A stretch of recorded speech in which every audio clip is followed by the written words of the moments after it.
Hi guys, welcome back to the channel. One of the most talked about topic on YouTube and all the filmmaking communities is how the camera doesn't matter.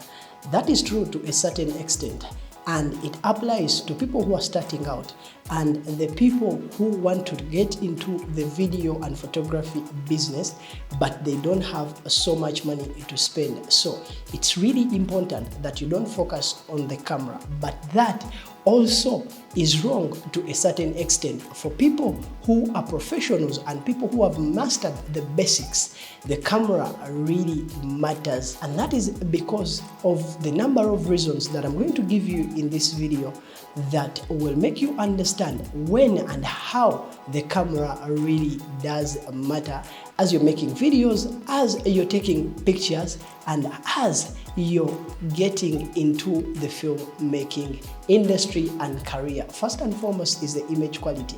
You need to understand that despite of the fact that today we have phones and small cameras that can shoot up to 4K, but when you put those two videos side by side, when they are all shot by a professional, you'll see that the image quality, despite of the fact that the resolution is the same, the image quality is totally different. So when you're having a bigger and better camera, let's talk about the 6K Blackmagic Pocket, and then you compare it with a 4K Pocket, you'll see that these cameras, even if you set them both on the 4K resolution, you'll see that to a certain extent, the 6K Pocket camera has a better image quality.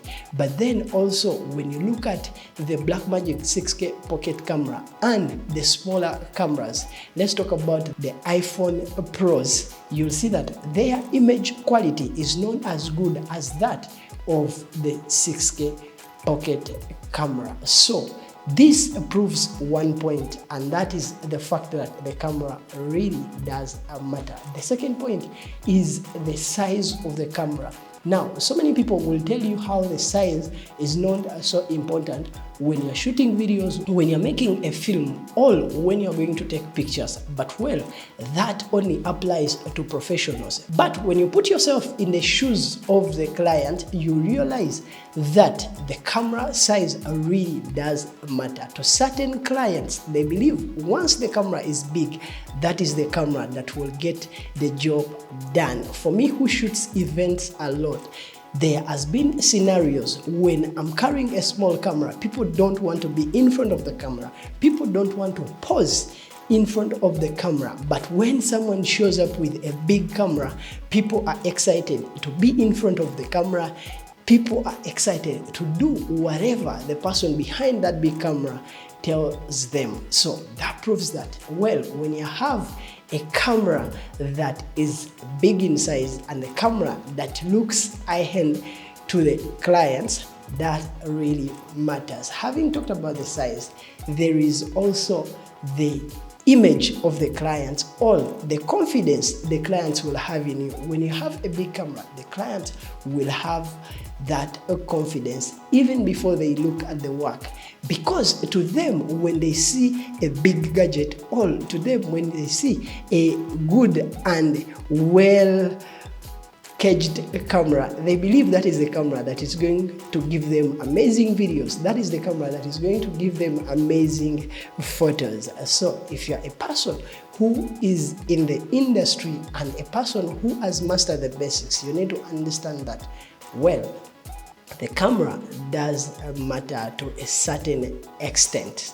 And that proves one thing, that once you have a big camera, you'll have trust from your clients. I'm going to keep comparing the phone to the high-end cameras, and that is because right now, when you go on social media and you look at the companies that are introducing phones, a camera is a very big deal for them.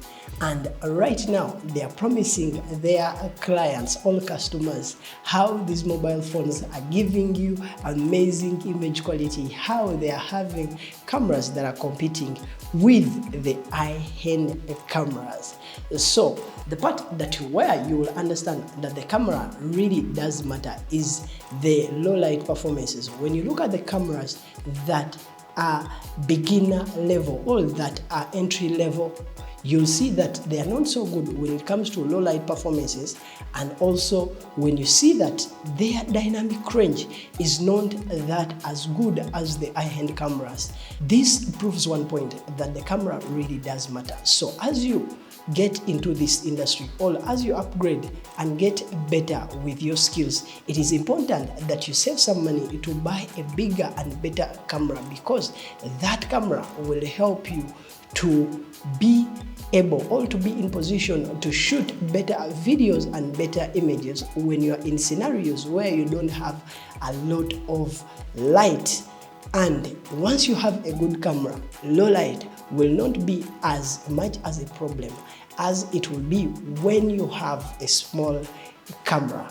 Having talked about the companies that make these cameras, let's talk about the price. Well, when you look at the camera that costs around $500 and a camera that costs above that, when you put these two cameras in use, as you're in the field shooting, you will realize that, well, it's not just about the price being high and the price being low. You'll see that the camera that has a low price will not perform as much or as better as the camera that you bought with a high price. And that proves the fact that as these cameras are getting more expensive, as the companies create these cameras and they decide to give them bigger prices and low prices, that means that in one way or the other, you're losing some qualities or you're losing some functions which you're getting with a camera that is highly priced. And that proves the fact that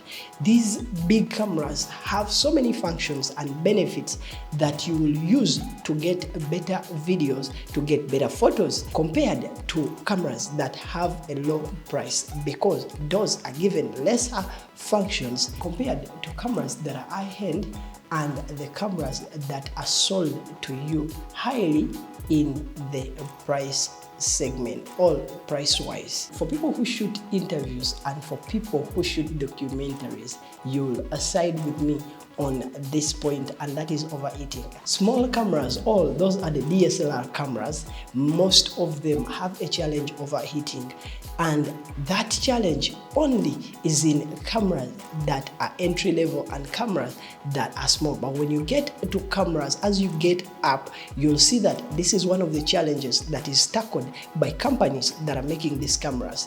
I'll give you an example. A Blackmagic is a camera that you can use for as long as possible, as long as you have the power, as long as you have the electricity that will keep it going. But when you look at a Canon Rebel T5i, that camera, when you're shooting an interview, it will stop along the way because of challenges of overheating. The Fuji TX4, which camera I used for a very long period of time, that camera overheat like nothing else. So you need to understand that as these cameras get higher and higher end, you'll see that the overheating challenge is tackled compared to the cameras that are entry level or compared to the cameras that are smaller.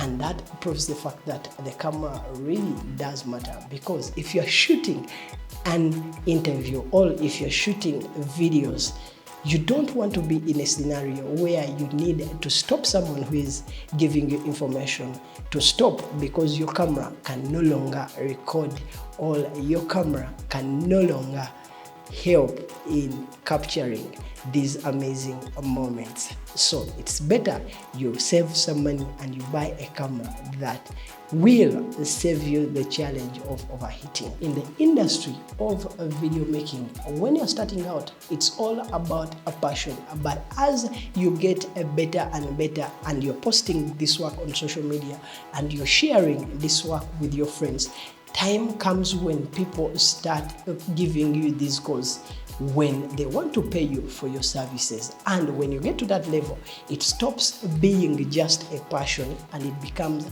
business. Now, the camera you have determines how much money you're going to charge the client that you're going to attract. away from the side of having amazing skills. But once you have a bigger camera, you're not going to risk it to take it to gigs that are going to pay you less. So the bigger or the better the camera you have, the more you're going to charge the clients that are going to call you for work. And that proves the fact that the camera really does matter, because the money you're going to charge for a smaller camera is not the same money you're going to quote for a bigger camera. I don't know about you, but for me, when I have a bigger camera, it gives me confidence that what I'm recording is good, but it also helps me have that extra confidence that the work I'm going to edit while I'm in post-production is the best work that I can record. So cameras, if you have a good camera, and if you have a big camera, or if you have a high-end camera, it will give you confidence. At least for me, it does. When I have a big camera, I feel confident when I'm recording, and most of the times when I'm recording with the Blackmagic 6K pocket camera, I usually get compliments like, how much is that camera? That camera looks nice. Wow, this person is a pro. I've had so many clients say that when I'm on set, and that means that when you are having a small camera, clients will not give you those compliments, and the less confidence you'll get. Just put yourself in a scenario where you're going to take a video of a client, and the client just says, is it okay for us to use my phone? Because I feel my phone would give us a better image than the camera you're having. Trust me, at that point, you lose confidence. So for me, I feel that when I'm having a big camera, it gives me confidence to execute the task at hand on that day of shooting. Despite the fact that I've shared all these pointers, it is important that for you, a person who is starting out and the person who has spent some time in the industry, you teach yourself to use any gadget at hand, and you don't procrastinate about gadgets that you don't have, because those do take time, but business still continues, and also creating content never stops. And the more content you create is the more audience you will attract, and people usually come for the quality of the work you're putting out, but not the size of tools you are using to put out that content. My name is Pastor Jagenda. Thank you for watching this video. If it has been useful, please don't fear to like and also click that subscribe button, because that helps us all, helps this channel to grow. Otherwise, you can also share your thoughts in the comment section. I will be there to read and respond. And I'll see you in the next video. Peace.